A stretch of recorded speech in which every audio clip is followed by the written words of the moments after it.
Hello বন্ধুরা, আজ আমি শেয়ার করতে চলেছি একটা খুব সহজ রেসিপি, যেটা হলো ব্রোকলি আর পনির ভাজি। যার জন্য আমাদের লাগছে পনির, ব্রোকলি, পেঁয়াজ, মটরশুঁটি, টমেটো, ক্যাপসিকাম আর কাঁচা লঙ্কা কুচি। চলো এই ভাজিটা এবার বানানো যাক। কড়াই, যার জন্য আমার লাগছে প্রথমে 1 চামচের মতো ঘি দিলাম। দিচ্ছি কেটে রাখা ব্রোকলিগুলো।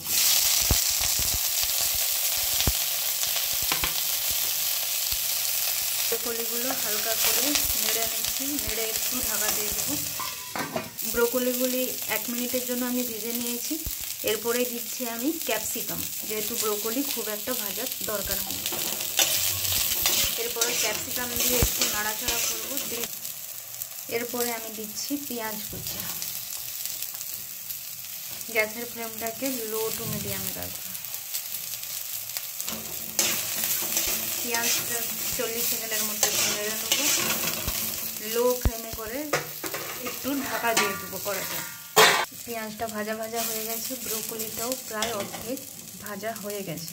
এরপরে আমি দিচ্ছি কড়াইশুঁটি,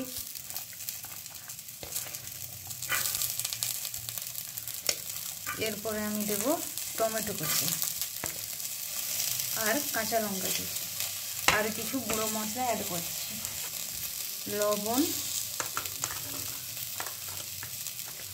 আর হলুদটা আমি এখনই দিয়ে দিচ্ছি।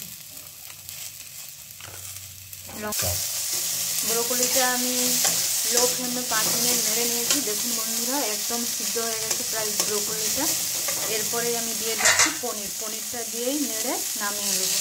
এটা কিন্তু আমাদের একটা ফুল ডায়েট ডিনার রেসিপি হয়ে যাবে। এর সঙ্গে কিন্তু একটা রুটি দিয়ে 1 বাটি সবজি খেতেই পারি ডায়েটে। এরপরে আমরা এতে দিচ্ছি একটু ধনা গুঁড়ি, অল্প পরিমাণ জিরে গুঁড়ি। ব্যাস নেড়ে নামিয়ে নিলে রেডি ব্রোকলি পনির। দেখুন বন্ধুরা, আমাদের ব্রোকলি পনিরের রেসিপি রেডি। এটা খুব সহজ উপায়, খুব কম সময়ে আপনারা একবার ট্রাই করতে পারেন। আমাদের রেডি হয়ে গেছে ব্রোকলি পনির।